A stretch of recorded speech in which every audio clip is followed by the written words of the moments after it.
Let's talk about rewriting our playbook. Cayden, let's start with you. Tell us a little bit about yourself and why you're an expert.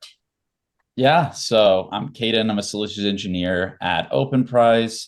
If you don't know Openprise, we come to market with an idea of having just one platform to do a lot of this data quality work, whether that be from the foundations of the data through some of the operational side, even all the way up to the strategic, which we'll touch on today. But I live here in Denver and it's very cold today. That doesn't quite make me an expert, but yeah, on RevOps specifically, we've got a few different things that we're ready to talk about today that hopefully we get a lot of conversation on as well. But it's great to meet everyone. Rhys.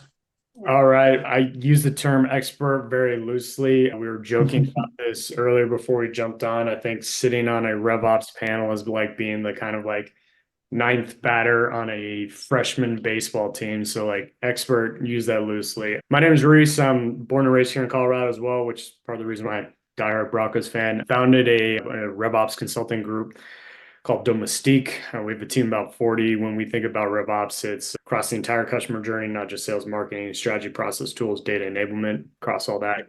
It was one of those things of landed my first job out of grad school and during the financial crisis 2010, landed in sales ops, not because I wanted to, but needed a job and figured out I liked it and kind of built a career there. So the traditional RevOps story of you don't set to get out in it, but somehow you end up in it in this kind of weird, circuitous way. So anyways, I think exactly what Cayden highlighted. We got some fun topics to talk about, talking lots of SKO stuff with clients right now. So we're excited to dive into this. Would love questions, whether questions about potato skins on or off, or about cross projects for FY25. Much rather this be interactive. This is why we get along, all three of us. It's just fantastic. I'll be your moderator. I'm Kamala Thompson.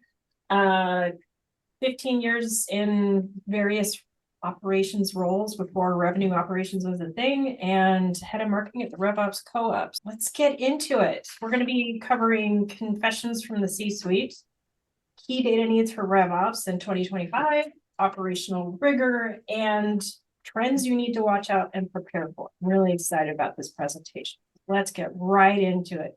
Rhys, let her rip. What do you think the CEO really cares about, and is it data? I have a very controversial, I don't know if it's controversial, but like take around this of like CEOs, just so everybody is aware, as you're thinking about your FY25 plan and what are executives thinking about, what are CEOs thinking about, I can unequivocally tell you they do not care about data. And what I mean by that is specifically like how you're defining an MQL, number of MQLs, so on and so forth. What they care about is the end result of like, how is the organization from a strategy standpoint going to get from point A, where we're sitting here in November of FY24 to the end of year next year, whether that's growth targets, things like that. They care about like the output of all that and how the strategy plays into that, right? Are we starting a enterprise team? Are we adding a new product? How are we getting there? Now, where we as RevOps professionals need to help the CEOs and the executive teams is figure out, all right, what are all the inputs to get from point A today to point B, the end of next year? And then what are the data points we can track along the way? Because again, your CEOs are probably not going to care about it and or not going to understand how this data point is going to tie to the end state of December 31 next year of the company looks like A, B, C, and D. Yeah, they only care when they're under pressure to answer a question from investor vote. It's great. Yes, it's which great. is part of the reason why you get all those questions right before a board meeting, because they're like, oh shit, I got to answer all these questions, all this type of And stuff. if you don't review and anticipate, then you get a ton afterwards and spend weeks in reporting how it's great. It's super great. So I will let you both talk to, I think you covered a lot of these, but just to recap. Yeah, Cayden, love to get your perspective here. But one of the things that we're seeing here is, and again, one of the conversations we have with a lot of kind of RevOps teams and organizations is how is RevOps trying to be that more proactive thought partner of having a seat at the table, helping to see around corners is as we're setting up the FY25 strategic plan. So the CEOs are helping to look at that, set that agenda with RevOps, helping to align that. What are some of the things that you can think through of like, all right, and I threw out a bunch of examples earlier, right? Let's say you're going to go in a new market or you're going to roll out a product or so on and so forth. When are those things happening next year? How do you think about SKO and kind of the rollout of that? Or maybe you're spinning up an outbound motion, right? What are then the projects you need to be doing between now and SKO to make sure that you hit the ground running? Because you're going to come out of January and everybody's going to be all like, oh, shoot, I'm still a little hungover from New Year's Eve and so on and so forth. Like, how do we have all that stuff ready to go? Because oftentimes executives and things like that don't necessarily appreciate the time it takes to redo territories, set up an outbound motion, think about entering a new market or rolling out a product, those types of things. Cayden, what have you seen from your perspective? Yeah, echoing a lot of the same here. I think when I look at the graphic for misalignment of priorities, trying to fit that square peg in the round hole, it's also reminiscent of just trying to understand and analyze data through the noise, which is one of the main points of starting with that technical data quality, right? If I want to do some of the things that you talked about, plan for next year, I've got to have some analysis and insights, and those are just harder to do with defunct data sets. So we got a question in the chat as well. Yeah. Steve, you got a great question in the chat. I think I was probably being a little too flippant when saying, hey, they don't care about any data. Yes, they unequivocally care about budget and things like that. I guess my point is they're flying at 60,000 feet, and oftentimes operators fly at 6,000 feet. And you need to be able to marry the two. And what I mean by that is they care about this end state. And oftentimes the end state is, what is the organization going to look like at the end of next year? And there will be no doubt some kind of budget look of what's your bookings goal, what's going to be your EBITDA, what's the contribution, what's your gross margin. Like, there will be things that look like that, but there are also going to be things of like, how big's the team? What's all that type of stuff. And my point about these two kind of like altitudes is, how do you as a RevOps professional help the CEO and the executive team think backwards from that end state to understand, when do we need to roll out key initiatives? And then what are the leading indicator data points that are saying you're on track or you're off track for those initiatives?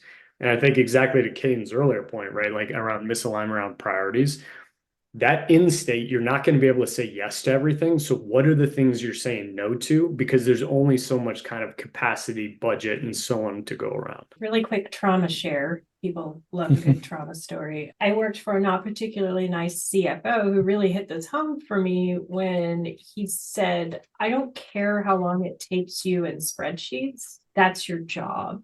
So it was really difficult to argue for a more sophisticated analytics system or any kind of data hygiene resources, because the perception was like, my team in accounting does a lot with spreadsheets in their system. You can do that too. It's fine. So it's just really hard to make a strong argument sometimes. But this is exactly the point, right? Like the CEO, CFO executives they care about what this looks like at the end of next year. And they may not appreciate that one of the like dependencies or this infrastructure piece in order to get from today to the end of next year is like, oh, hey, we need to roll out X or we need to do Y. And it may feel very nuanced or things like that. But again, they're flying at 60,000 feet and not the 6,000 foot level. Yeah. Project one runway, make it work. Yeah. It's fine. Rhys, you and I were talking about this, and the Cayden will get to you on the pyramid. Although they don't care about the very tactical, how clean are our accounts and prospects, it all should be feeding the strategy, and the strategy feeds the tactical. If you want to talk through that a little bit. Yeah, this is, I think, a more flushed out concept of these different altitudes that we're flying at. If you think about the executive team in your FY25 plan, part of what they're responsible for and what they're trying to understand is like, all right, what is the strategy and how do we get to that end state? And you can see here in that strategy piece, we've identified classic strategy type things. And this is obviously not a comprehensive list, but it's like, all right, do we have a clear understanding of our ICP? Has that changed at all from last year? Do we understand the customer lifecycle? Are there places in the customer lifecycle where things are slowing down or we need to do some things differently? What's our marketing strategy? Have we been an ABM shop? Are we moving to an ABM shop? So making those larger strategic decisions, again, to be able to get to this end state that the CEO is trying to drive. What this does is two things. One, as you start to flush out this strategy, it is going to dictate then the data points that you're looking at. And it's not only those leading indicator data points, but also just like key metrics of, are you on track or off track? So if you want to grow If you want to grow bookings by whatever it is, 50%. All right, how much pipeline do we need to have in advance of quarters in order to make sure that we're coming into that? How many MQLs do we need to have in advance of that? Do we have the right number of like reps to soak that up? But in addition, the data is also going to inform that strategy as well, right? So as you're looking at the kind of like tweaks you may make into your kind of data or into your strategy and so on and so forth, oftentimes we take a look back at what's happened, what's transpired over the trailing 12 months to essentially say, hey, look, oh, we did see a slowdown in our customer lifecycle. It seems to happen from the middle of our sales process. Why is that? Is that a multi-threading issue? Do we have a kind of enough kind of have we identified the economic buyer? Do we understand the pain points that our customers are dealing with? Is that something that we need to roll on? And then as you think about the tactical component of that, is, oh man, maybe we don't have clear understanding of stage advancement criteria. Maybe we should roll that out. Or, so those are, so again, it's the kind of two different altitudes that you're flying at. And essentially, as you're driving that strategy, all right, what are the data points you're going to measure to say, are we on track or off track? And then also, as you're creating the strategy, what have you done from the last year that could be new tactics or things you need to look at from a strategic standpoint? Cayden, I think you're going to hammer this home with. Yeah. Yeah, so this data integrity pyramid, it's something that we utilize here at Openprise to really draw up what a data foundation looks like and those downstream impacts that they actually have. Starting at the bottom here with the technical quality of the data, can you trust that data? Are things normalized? Are things deduped, right? Have you unified your data sources? This all lives really at this foundational level. And think about this from the previous slide as where that technical piece really takes place. In the middle, in operational quality here, in taking timely actions, this is once I've established my data foundation at the bottom here, I can do things like routing, lead to account matching, territory administration, all of these operational lens type of quality aspects that the data is going to need to go through to eventually get to the top, these strategic qualities initiatives, right? So at the very top here, the strategic quality, this is where the CEO is going to be asking their questions about campaign performance, the buyer journey. What does my ICP look like today? How might that change? And that's really where, if we take the ICP example, if we want to include a new data point in what is considered our ideal customer profile, maybe it's companies that have recently acquired budget or gone through a new round of funding, and we don't have that today. That's an example of a change in what is the definition at the top in strategic quality, informing the data that we need to go then and acquire at the bottom layer, that technical quality through enrichment, which also lives down at the technical quality layer, making sure I have a full actionable data layer to run all of these operational and strategic initiatives off of. And Cayden, exactly to the point you just made, and I think this is the point we're trying to hammer home here. Like your CEO or executive may care about, hey, we want to go grow by 50% or something like this. You then, as the RevOps professional, may come back and essentially say, oh, hey, by the way, in order to get there, we got to redo our ICP and our territories. And from a data enrichment standpoint, we only have 50% of our SOM, serviceable addressable market, TAM, SAM, SOM, inside of our CRM today. And let's go get an enrichment tool to actually enrich that. CEOs and executives are not going to care about these types of initiatives. They just want to get to the 50% year over year growth. But you as the RevOps professional, what you're doing is you're marrying that 60,000 foot view with essentially, this is an initiative we got to go and do. We got to do it in Q1. So we got enough time to go ahead and do that. So yeah, love exactly where you're going on that, kid. Okay, so let's get into some of the tactical how-to, and let's talk about tactical projects. Rhys, I think I'm going to let you run point on this one. Yeah, so I think everybody's going to see a theme here. Like oftentimes what is going on right now is you're working on your FY25 capacity plan, your AO annual operating plan, you're getting ready for SKO. And in prep for that, you're going to roll out a couple of key initiatives at this kind of strategic level. What we have done here is we've detailed some of the pretty traditional projects that we see on an annual basis and a lot of the stuff that we're seeing a lot of right now. The call out here, and we alluded to this earlier, is a lot of these projects take time. So if you're not doing them now, you need to be doing them now, particularly if you have an SKO in early January, because otherwise you're going to come back and be like, oh, shoot. But some of the things that we oftentimes think about is, oh, hey, What's our ICP refresh? If you're not doing a refresh, that's something you should be doing on a pretty reoccurring basis. We typically recommend somewhere in the neighborhood of every 6 to 12 months of just taking a look at the data. What's this telling us? Are we seeing a kind of change in this? And hey, do we need to tweak any of our ICP? Based upon that kind of refresh, how do we update account grading? And just for everybody is aware, like account grading is what we essentially say is if our ICP has got these 4 or 5 different characteristics, what you do is you then inside of your CRM essentially say every account we have in our side of our CRM was a prospect or a customer, we're going to put an account grade to it tied to our ICP, where an account grade of A essentially means it's in our ICP, account grade of B is just outside, so on and so forth.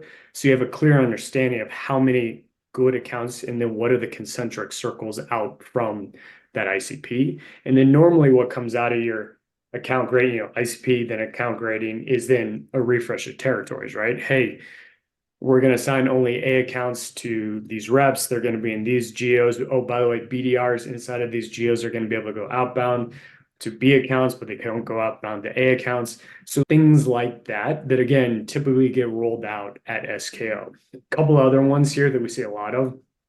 Demand council. This is a reoccurring process.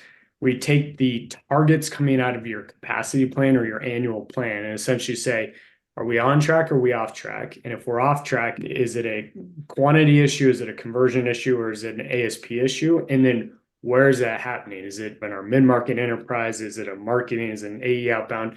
It allows you to understand if you're on track or off track. If you don't have this, by the way, it's one of the best projects in the world to be able to track against your annual capacity plan. 2 other things that I would strongly recommend as you're considering these kind of kickoffs.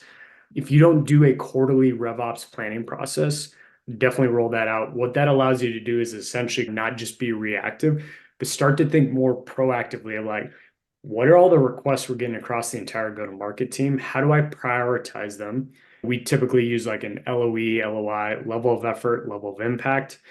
And you start to sit down and say, hey, based upon the high level of impact, low level of effort, these are the ones at the top of the list. And then you communicate it out to the org to essentially say, we're going to spend 80% of our time working on these more proactive strategic initiatives. And then 20% we're going to have kind of for ad hoc, fire, reactive type of stuff. So it allows you to say no to things. And it's not just the, hey, can you go and create the 900 Salesforce dashboard that we've ever created? The last one here you'll see is number 5. If you're not doing this today, I would strongly recommend say read out back to the go-to-market organization. Again, not just sales, but marketing, sales, executive team about how are you tracking against all these annual plans and what is the kind of like, if you were able to get in under the hood, where are you seeing kind of issues and things like this? One of the ways that we like to do this is we'll use the sales velocity equation. So number of ops times ASPs times conversion rates divided by sales cycle to essentially say, are we seeing kind of any slowdown or issues anywhere? And if so, where do we need to dive in? So we actually did this for a client here a couple of weeks ago before their board meeting. Their ASPs, conversion rates, and sales cycles were fine, but they're having a big issue in number of ops. And we dove into it. And what we found is they're having a big issue in their mid-market and enterprise ops, and particularly around when you look at source, around referrals, because their executive team had kind of stopped doing referrals. So now they've implemented some strategies in around doing some more kind of outbound, but allows you to start to get that layer underneath and a readout back to the org and some sort of reoccurring process.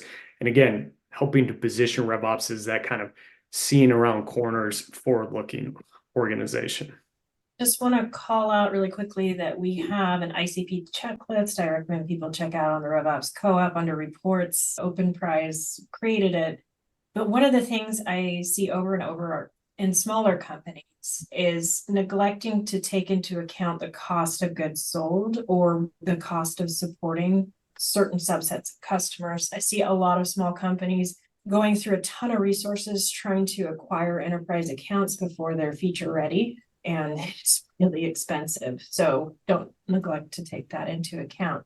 Cayden, is there anything you'd like to add to one of these before we move on to the next slide? No, I think, we pretty much covered everything there. And then once again, thanks for the shout out on the checklist that we have as well. Okay, let's talk about capacity planning and how that gets overlooked on a pretty consistent basis. I would say it gets overlooked as much as ICP reevaluation gets overlooked. Yeah, so 2 call outs here, 3 call outs. If you're not currently doing a capacity plan, you are way late. You need to start, do it now, start it. If it is not done, it needs to be done. If you haven't even entertained it, like you need to do it. Capacity plan process should be wrapped up, but if you haven't finished it, get that wrapped up. Second major call out where we see companies make a ton of mistakes is they finish their capacity plan, they stack hands on it, everybody's all excited, like, oh, aren't we brilliant and smart? And then they put it in a drawer and never look at it again until kind of August of next year. And then they realize they're way off track. And then this is one of the meetings we affectionately refer to as an oh shit meeting of, oh shit, we're off pace. So coming up with some sort of reoccurring process in which you can track your goals against that capacity plan. This is why I was recommending to main council in the previous slide. Now, as you think about the goals and the assumptions you're doing in the capacity plan, one of the important parts is like every model that you ever build, I've built a lot of models in life, is inherently wrong, right? Because you're making all these assumptions and so on and so forth. We think it's good to take a look at your capacity plan on a quarterly basis in order to essentially say, oh, hey, we made these 10 assumptions. These 5 were pretty directionally correct. These 3 were a little off. We're going to tweak this. And these 2 were way off. All right. Because of that, let's go ahead and change that. But then once you've re-updated that, you can take the updated goals coming out of that capacity plan and plug it in your demand council. So you're constantly evaluating if you're on track or off track. And this will, like I said, not doing capacity plan, you got to do it. And if you're not doing demand council, definitely do that. The last comment I'll make here is about just like, as you think about ongoing assessment in general, just the concept, one of the other typical projects we see at a lot at the beginning of a quarter, and particularly at the beginning of a year, is your operating cadence. And what I mean by that, this is your meeting structure as a go-to-market team. The most valuable asset in life is time.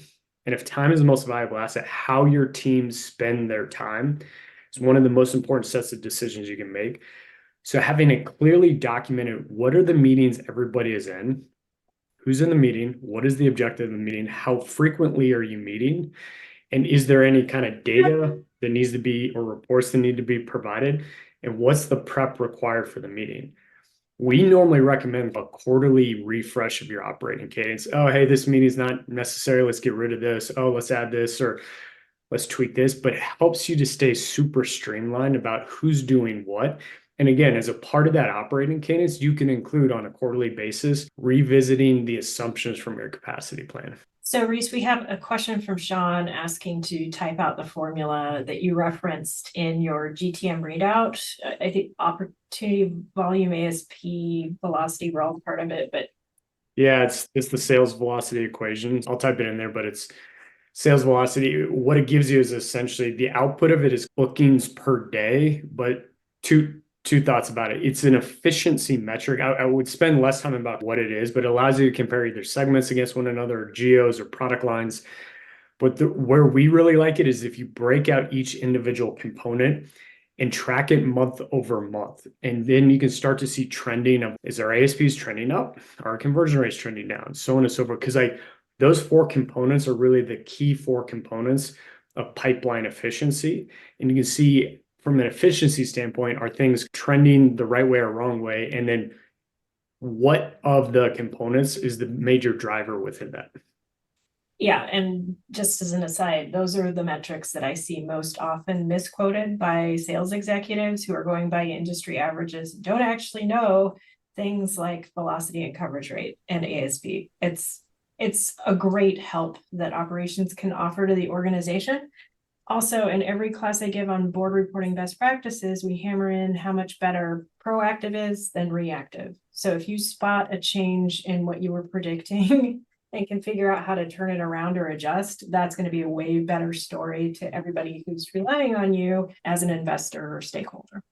And if you want a fun little thing, like going to your next board meeting, by the way, quota attainment is the dumbest metric on the face of the planet to measure because it's a stupid fraction, and it's a fraction assuming you have the denominator correctly.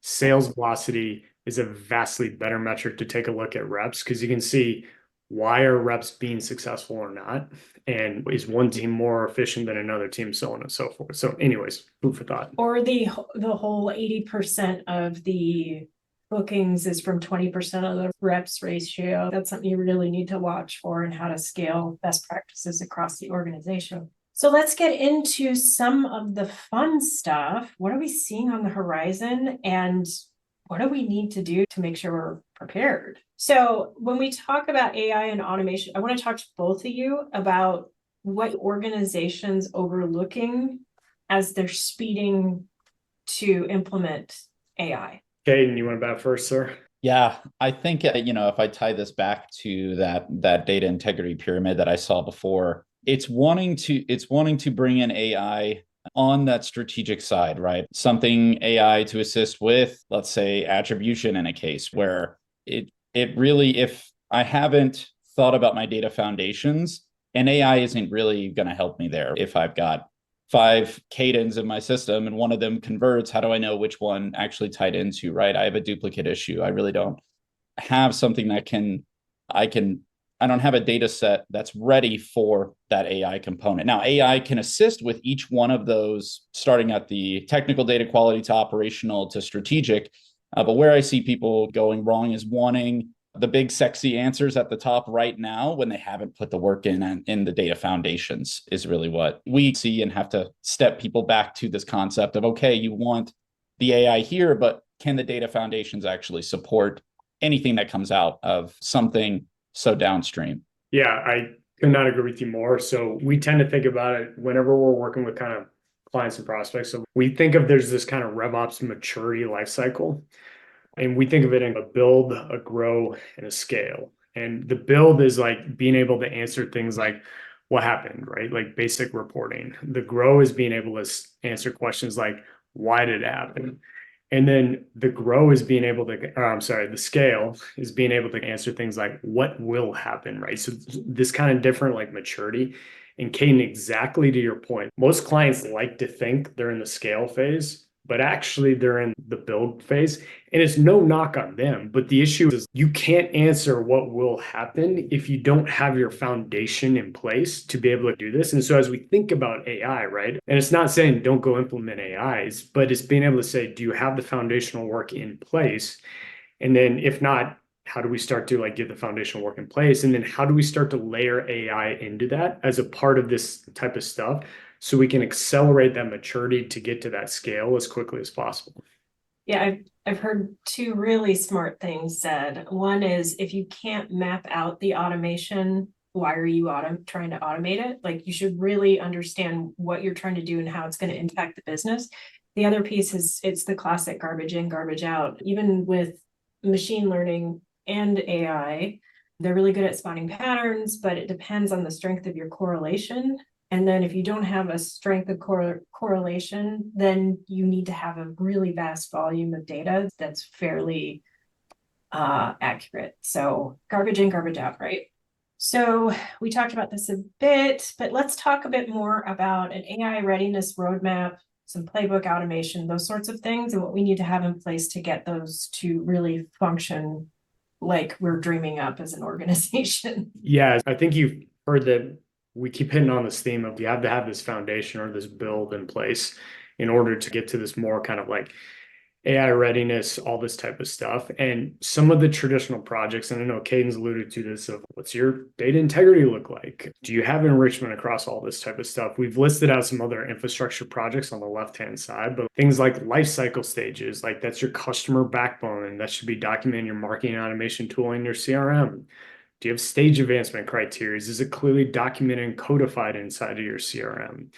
Single source of truth reporting. You would be shocked at how many companies don't have single source of truth reporting. If I ask you, show me the number of MQLs and I get 10 different reports from 10 different people, that doesn't mean like, yeah, then what's right and what filters right and all that type of stuff. Attribution, that's a whole other kind of hairy conversation. By the way, there's no right or wrong attribution model. We can talk about what we think are better versus, depending on, and then capacity plan and so on and so forth. So these are just some of the infrastructure projects as you're thinking about before you can like even get into kind of like the funness and like making sure you're AI ready and the roadmap for AI. And again, it's not saying it has to be either or, but like, how do we make sure you got that infrastructure in place so that you can start to layer in the AI and you're going to get the impact from the AI? What I'm curious, Cayden, what other things are you seeing at Openprise of like other kind of infrastructure stuff? Yeah, everything we have listed on the left, right? It's going to be pretty high in that strategic quality aspect. So once again, to drive home some of that data foundation, Rhys, you have a really good example of which data should be tracked. And this kind of goes to a point that I see. It's a question that came up in the chat, right? Like the definition of correct data. And also, what is the right data to track? I think I'm going to botch this example, but if somebody asks you for a report of how sales cycles went when the Denver Nuggets were playing the Grizzlies on a full moon in June or whatever else. It's really understanding that tracking one-off stuff like that. Sure, there are some insights that can come from maybe the one sale that goes perfectly and whatever else, but really it's tracking things that you're going to be able to scale upon and build automation to get to the things that are listed here on the left, right? Like these don't come from one-off blue moons or whatever else in the data example. So it's important to, I think, understand what you're tracking and why, not to disparage the full moon sale that was great or whatever else. But also this question from the chat, right? And I want to go to it, which is, what is the definition of the correct data? And that can go from data quality. We get an example of this almost every time presenting on our multi-vendor enrichment offering, right? How do you know what data from what provider is correct, right? If there was a golden source of truth for data enrichment out there, we wouldn't have a multi-vendor enrichment waterfall, right? We would just have that one, but that doesn't exist. Really, it's a combination of knowing the providers you like to work with, trusting the data that's coming from there, correct definitions. That's something to work on with more of your team, but also understanding the data that you need to be tracking in order to produce these scalable insights that are listed here. And it's also, oh, I'm sorry, go ahead. It's also educating people why they should still trust a lot of the data points if a few of the data points are correct, right? So I think of salespeople and cell phones and how difficult it is to get accurate cell phone data, but we're using firmographic account data to figure out what our target accounts are. Let's not distrust that process because our cell phone data is wrong, right? Sorry, go ahead. No, I was going to hammer home on this point exactly what you're saying. Of like, I could not agree with it. Like, one of our fundamental beliefs at Domestique is data is not good or bad. Everybody loves to put these things in binaries of, oh, it's good or it's bad. And that's not the case. Data is on a spectrum. So the key then is, where are you today on that spectrum? And how do you get from wherever you're at today to further along that spectrum? And again, getting further along is not going to be good or bad. And exactly the point you just made, just because one thing is off doesn't mean the rest of the stuff is off. How do we have enough data that we feel comfortable about, that we can make data-driven decisions? Because it's never going to be perfect. One of the jokes we like to use internally is Wagner.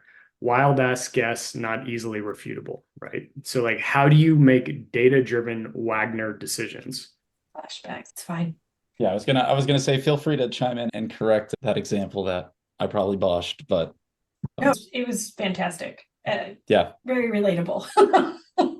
Yeah, there's going to be some golden nugget in there that you're going to be able to scale to the rest of your data. It might be true, but in most cases, it's focusing on your efforts on what has been proven to produce scalable quality, and then being agile and adjusting to changes in ICP, which we also touched on. Agreed. So maybe we talk through really briefly the very specifics of our RevOps AI roadmap. I know we've hammered on a lot of this. I want to get to our next topics. I'll let you both rifle through this pretty quickly. Yeah, I think the thing is, right, like things don't have to be linear, right? Part of what we're talking about here is you're in your RevOps maturity, right? We're helping the executives from the 60,000 feet try and get to this end state December 31, 2025. And you, as RevOps professionals, are trying to kind of understand what are all the dependencies, what are all the things we need to do between now and then. Now, you may have a bunch of that infrastructure stuff that we talked about on the previous slides, the stage advancement, lifecycle, good data integrity, good data enrichment, so on and so forth. How do you start to layer in AI into this, right? Here's one of the dirty little secrets. Like, we ask a lot of our customers what they're doing with AI. Like, no one knows what they're doing right now, like outside of ChatGPT. And I say that again, somewhat flippantly, of like, you get 50 different answers from 50 different people. So I think as you're thinking about your RevOps roadmap, particularly in Q1 and FY25, I think it's like, are there any foundational projects we got to do to make sure that we are AI ready? And how are we currently using AI today? Who's using it? What are they using it for? What tools are we doing? So on and so forth. And then what's a kind of way that we can start to step into a more consistent way we're using it across the go-to-market team, right? So that's everything from like, all right, what are the tools we want to use? And there's different types of tools of AI specific within the tool or more kind of cross-functional AI like a ChatGPT or an Ask AI. Who are going to be like our AI kind of power users? What do we want AI to be used for?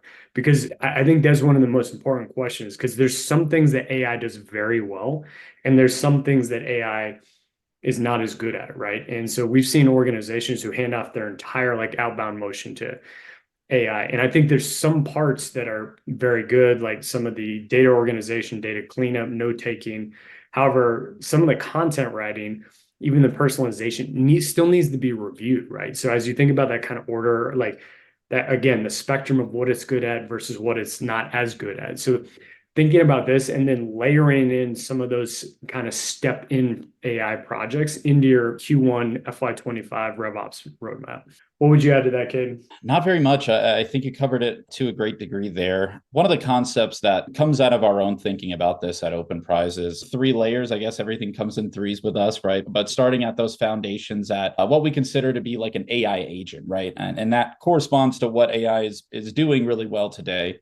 Data organization, data cleanup, note-taking, content, sure. Next step up would be like an AI strategist, some version of AI that can take those foundational pieces and, let's say, make informed decisions on a fuzzy match for a lead to account matching exercise or something like that. It's given a little bit more responsibility in it. And then at the top of this, let's say AI pecking order is something of an AI executive, right? Something that can take what the AI assistant and the AI strategist has come up with and actually perform some of those insights that we see at that technical data layer at the very top, let's say with attribution or ICP TAM analysis, those types of things where AI is not quite ready to step totally into the picture there, but the AI strategist and the AI assistant really working into those foundational layers is what's going to set up an AI executive one day in a future state. So Terminator's coming for all of us. So the AI executive, that's its I name. was thinking about like Ex Machina. the weird part about that reference is kind of a deep cut. Like you gotta be a millennial to understand that. Like at least the OG Terminators, right? So Yeah, now the music's stuck in my head. It's fine. So if people have specific questions about any of these elements, like what's in a RevOps go-to-market review, or how do we think about what works well in AI and what doesn't, any specific experiments or anything else, I'll give you a few minutes to ask. I'm monitoring the comments and the Q&A. While we're waiting for folks to chime in with questions, we have some resources and an ask for people to take the data quality survey so we can have more information about the current state of everything. And a lot of that has to do with understanding not only what data are we struggling with, but what perceptions are we struggling with, because so much of this is perception over reality. I think as we're exactly your point there, as we're waiting here for questions to come in, like the things that I would take away from this, right, is as you're building out your FY25 plan, if it's not already built out, how do you as RevOps help executives think about all the dependencies and marry that like 60,000 foot with what are all the kind of more tactical 6,000 foot things that need to happen and when do they need to happen? Because again, they're not going to be in the weeds like we all are. And so that we can then start to predict how do we get to that end state at the end of next year. And as a part of those things, what are we doing from an AI standpoint so we can start to layer in AI on top of this other foundational stuff, so on and so forth, so we can be in that place that we all want to be in at the end of next year. Cayden, any parting thoughts you want to add? I think at this point it would be beating that dead horse, but just to not expect too much from that AI executive at this moment if we haven't taken, especially if you haven't put AI into some of those foundations, right? It's still got some some room to grow for sure before you can really plug anything at that top layer and it give you anything super valuable that you can utilize from that AI executive standpoint, strategic insight standpoint. Then I'll just do a quick plug for RevOps AF, the conference. We will be hosting in New Orleans in the beginning of May and Berlin in June for those of you in Europe, or for those of you who want an excuse to have a fabulous vacation. I believe tickets are at least 40% off right now, and they go up as we get closer to the conference. And we also have templates to argue for that educational stipend as we come to the end of the year. So take advantage of that. I want to thank everyone for being here. We just got a question. What would be some specific use cases for using AI outside of the platform without data security risks? Are you talking about using AI within the tool? Yeah, so great call out. I think this is one of the things that we're seeing is companies that are interested in AI but can't utilize third-party AI services. Let's say Copy AI is one of the examples that might utilize OpenAI as well. Really, you want to be looking for, in this case, one of the things that we developed at Openprise is our own LLM. So that's embedded in our product that makes sure data never leaves our one platform, because the InfoSec risks and policies that you might be breaking by bringing in these other AI tools, by sharing company data with third-party AI providers, right? It's really something you've got to check on internally. I think us and certainly others have developed their own LLM to help with this specific task internally. And that would be an example of an AI that's embedded inside of a tool or platform that you're using that isn't calling a third party on the back end or anything like that. That's a great call out. All right. I hope everyone has an excellent day. Thank you so much for attending, and we'll see you next time. Thanks, folks.